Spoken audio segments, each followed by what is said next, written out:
Yo, what's good, YouTube? This is Jay from TNJ. And make sure you hit that like button because this game is a Monday night game followed up by a Sunday night game. And we're rounding up the schedule here. 3 games left. And you see we played 3 tough teams here. The Cowboys, who we actually haven't lost to in this franchise, but they are doing pretty good this year. The Eagles and then the Vikings, all on the road to end the season. This one's at home on Monday night, and it is the return of Alex Smith. So we do have a quick upgrade before hopping into this game. Remember, we have not lost to the Cowboys at all in this franchise. And you see Josh Doctson, I mean, he's a go up and get it type of receiver. And I do have some time. I have 3 games left to really analyze if I want to keep him, but we'll see, because I have Mike Perkins, who's coming off of a rookie season, where when he did play, it was pretty good. I mean, honestly, he was pretty good when he played, but he's more of a slot guy. But also, we do have Paul Richardson, and I think that Paul Richardson just hasn't stayed healthy at all in this franchise, and that's kind of an indictment on him. I don't know how much value it is for me to keep him if he's always going to be injured. So he is out for 4 more weeks, you can see there. But looking at our depth chart right now, I mean, we have Mike Perkins, we have Equanimeous St. Brown, we got from the Packers, and then Trey Quinn. Trey Quinn's still there too. He's a taller receiver, so obviously we're going to probably draft a quarterback, but Trey Quinn, he is 70 overall. He's just a nice guy for depth right now, but he's actually he's kind of a catch and traffic type of guy. His catch and traffic is 81, 86 catching, so I like him overall, but he's just like kind of just a backup player. Mike Perkins, let's look at him really quick. He's a solid guy. He's quick development, only 5'9", but I like him a lot because he can catch in traffic pretty well, better than his rating suggests. At 76, he holds on to everything that I throw to him, it seems like. And a spectacular catch at 88. He's a slot guy. Like I said, we do have Jamison Crowder, but Jamison Crowder has actually been doing really good on the outside, and he's a slot guy in real life, but he's been doing really good on the outside as well. You can see he has pretty good attributes across the board. So let's hop into this action versus the Cowboys at home, our last one. So another rainy game, and these rainy games are happening quite a bit this season, but this is our last home game. And we've beat the Cowboys every time, like I said, every time we played them in this franchise. So I'm kind of feeling good going into this game. And last game, Zeke did run wild. They do hand the ball off to him quite a bit, but we do have a good defense. And we're going up against Dak Prescott. And this Cowboys offense is just not impressive. They don't have any star receivers. They have the running game, and Dak is just Dak. I mean, he's not really spectacular. Only 2,500 yards passing on the year. So here we go. We start the game out on defense, and here is Zeke getting the carry, and JJ Marble with the tackle in the backfield. So he's actually doing quite a bit on defense, not just rushing the passer, but stopping the run pretty well. I was hoping that he'd be a bona fide pass rusher, but he's not that. But I guess we'll have to settle for him being just an all-around guy, and there's nothing wrong with that. I was just hoping that he would be a pass rush specialist, but we'll see what he's going to do going forward. So now on a 3rd and 4, here is Dak throwing to the left side, and Dante Moncrief comes up with that catch. But look at Quentin Dunbar on this play. He just watches the ball just go right over him. He doesn't even make a play on the ball, just literally watches it go over his head. So I don't know what that was, but we allow this Cowboys offense to continue this drive. So now on a 1st and goal at the 7-yard line, here is Zeke getting the carry, and that one's going to be a gain of 3 on that one, stopped by Monte Nicholson. So now on a 3rd and goal here from the 4-yard line, here's Dak throwing across the middle, but nice play by DJ Swearinger. Man, is he a great defensive player. So now they go to line up for the field goal, but look at the fake on this one. Wow, that caught me by surprise. I did not expect that one. That was actually the 2nd time that has happened to us this year. And just like that, the Cowboys have to fake it to get into the end zone. And like I said, Dak wasn't having a great year. Look at Alex Smith. He's at 2,500 yards, and he's missed 5 games already. So now here comes Smith under center here in his return on the first play. Play action. The guy's throwing the ball to the left side. and that's complete to Jamison Crowder. And that is a way to come back, a 20-yard gain. And at the same time, Jamison Crowder is the first 1,000-yard receiver we've had in this franchise. So congratulations to him. But here's Geis. He can't get anything going on that next play. Loss of 1. So now on a 3rd and 11, here's Alex Smith throwing a ball across the middle. And that one's caught by Crowder once again. But that one's actually short for the first down. So now 4th and 1. We line up to go for it.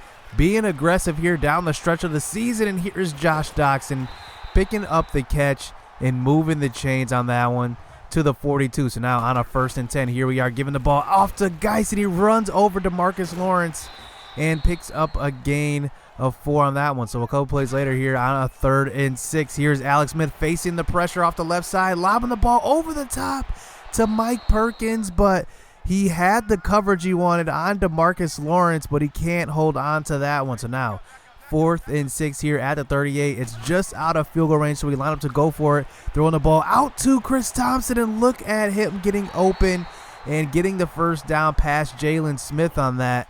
And that's going to move the chain. So 2 4th down conversions on this first drive as they're sending pressure up the middle. Throwing over the middle to Mike Perkins, and that one's picked off by Chidobe Awuzie. And that was actually not a bad throw. Mike Perkins had it in his hands, and it just stays in the air long enough for an interception. So now here are the Cowboys inside the 5 to start the next drive, and we get a loss of 2 on that one. So now on a 3rd and 14, trying to run the ball, getting the ball out of the end zone, but not so fast. Ryan Kerrigan comes around the outside edge and picks up the safety on that one, as we do get 2 points on the board. We've actually scored a lot of safeties versus the Cowboys in particular. I believe they were the team that we scored 2 safeties on last time, and we continue that here. So now Geis finally gets a good handoff for 7 yards. So now on a 2nd and 3, here's Alex Smith throwing the ball across the middle, but Josh Doctson can't hold on to that one. I had to direct that to the right side of Doctson. So I just want to show this quick stat here. So you see our offense without Alex Smith, we score 4 less points and 30 less yards per game. And that actually was a big stat, because that's actually a big difference between winning and losing. That even 4 points, I mean, that makes a difference as far as offense goes. The offense flows a lot more fluidly with the run and the pass through Alex Smith. So it's good to have him back under center. So now here on a 2nd and 5, trying to get the ball to Geis, but DeMarcus Lawrence, who is just a Redskin killer for us, man. I mean, he's just, every time we play him, he is just really, really disruptive, as he's got Trent Brown going up against him in this one. So now on a 3rd and 8, here is Chris Thompson getting the reception across the middle, and we're moving the ball past the 50-yard line. So now on a 1st and 10 here at the 46, here is Smith throwing across the middle to Vernon Davis.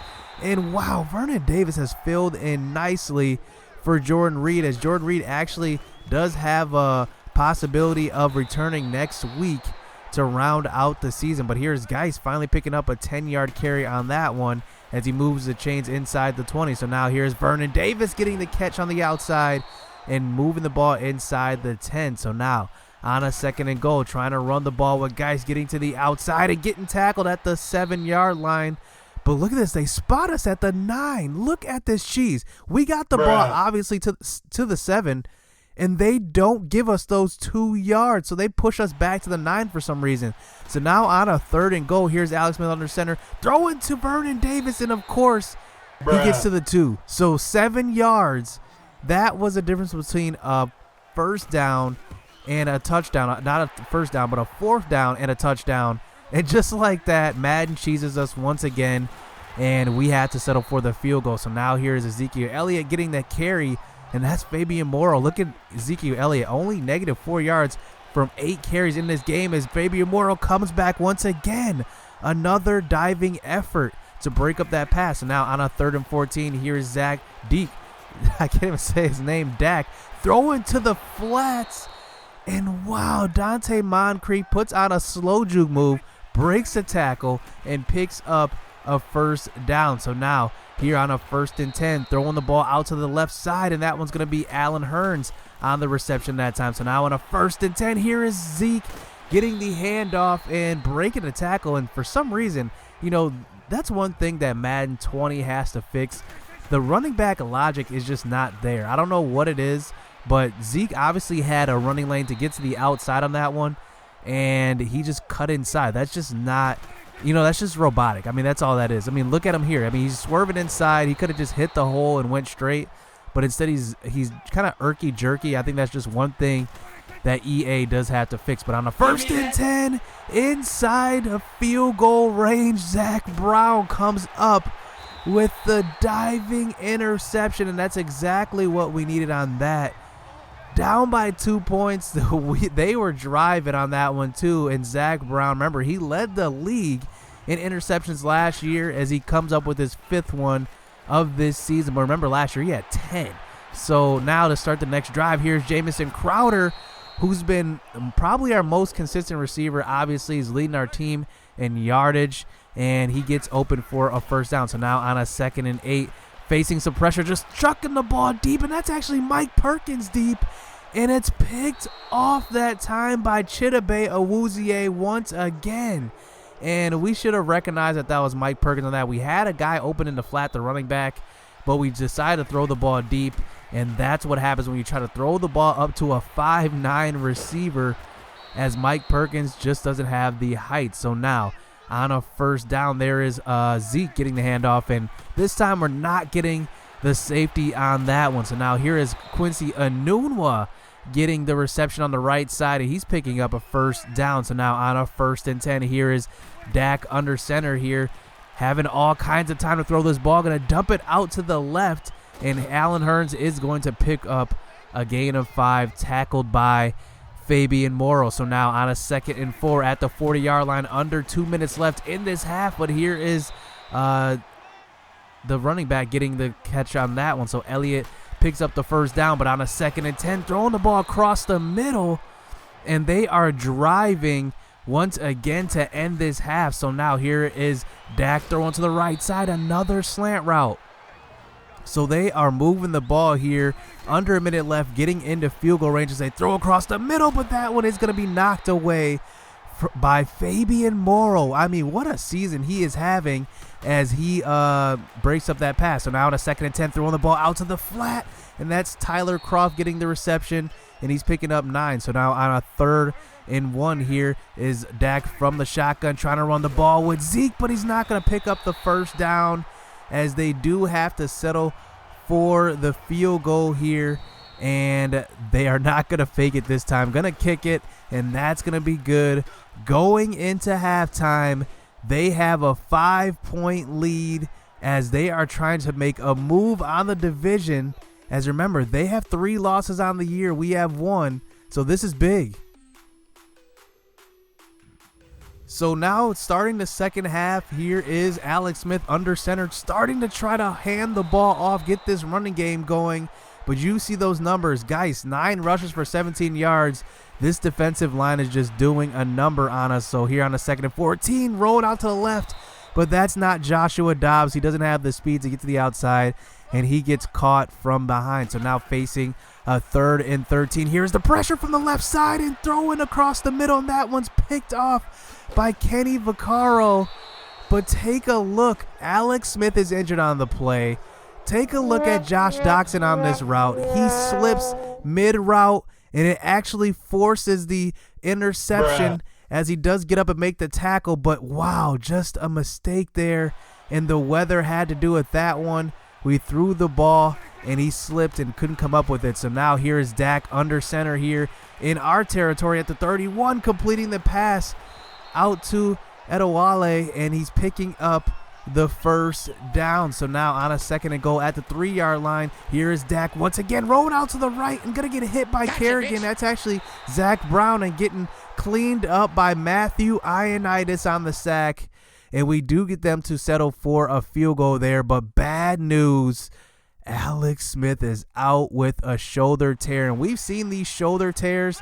They've injured pretty much everybody on our offense, and it's usually a 3 to 4 week injury, sometimes even 6 weeks, but hopefully it does not keep him out long.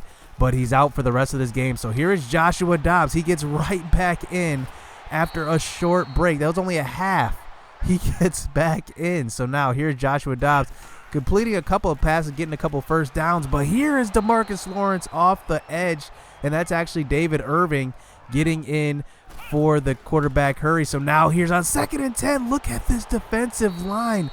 They are in, and they are taking advantage. They know who's under center. And like I said, I brought this up in the comment section that the big difference between Joshua Dobbs and Alex Smith is that when I run play action with Alex Smith, the defense is fooled. It's at least stopped. It's at least stalled for a second.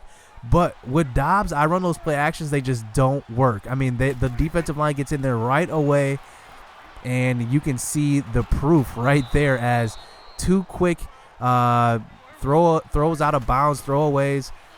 It results in a punt. So now here is Dak back out onto the next drive as he completes the pass there to his tight end. So now on a 2nd and goal, giving the ball to Zeke this time, and Zeke's picking up barely enough yardage as Monte Nicholson comes up with a tackle, but not before a first down. So here is Kerrigan coming over the edge, and that is going to be a tackle for a loss on that one. So now on a 3rd and 12, dumping the ball off to I cannot say these guys' names.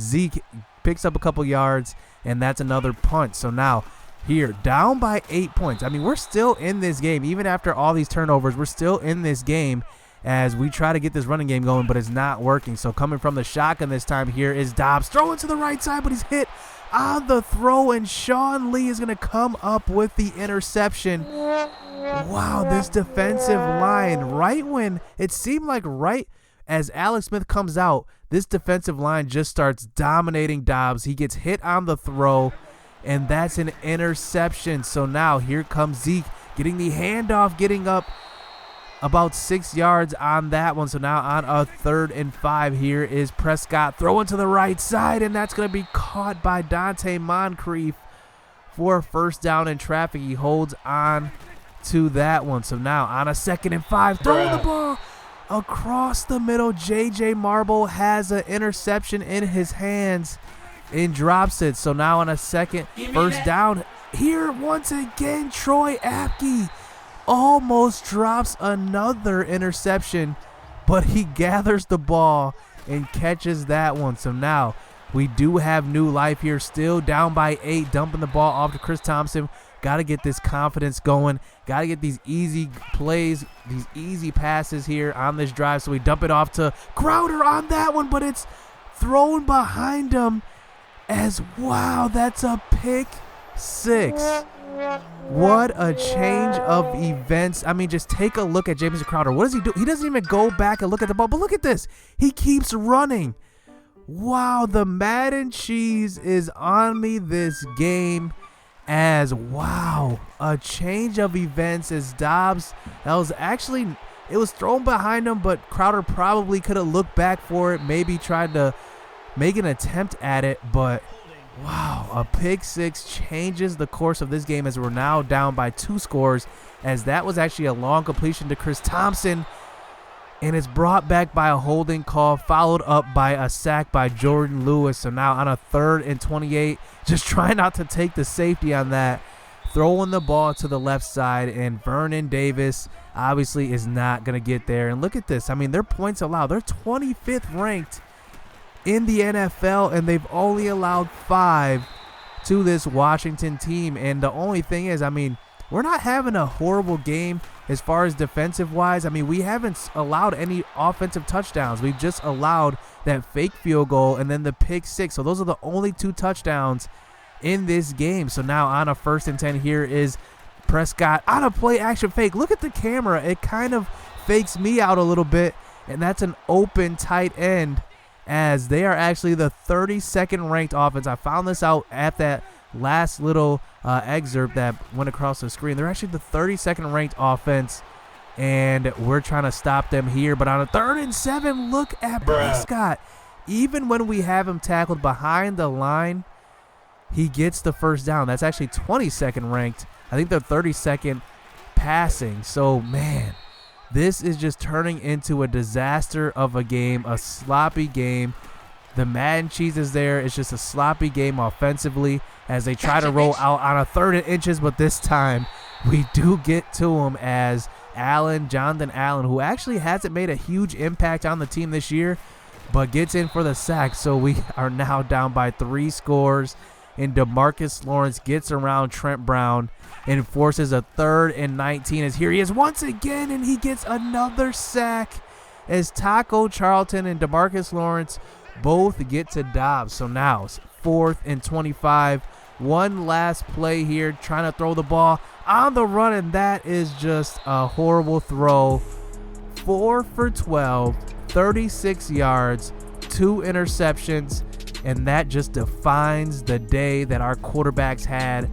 Alex Smith goes down in his return, 3 interceptions. Look at this. Between the two teams, there were 7 interceptions. I mean, that is just a sloppy game by both offenses as, man, what are we going to do now? Because hopefully Alex Smith isn't out for too long, because I cannot depend on Dobbs in the playoffs, and I just do not think.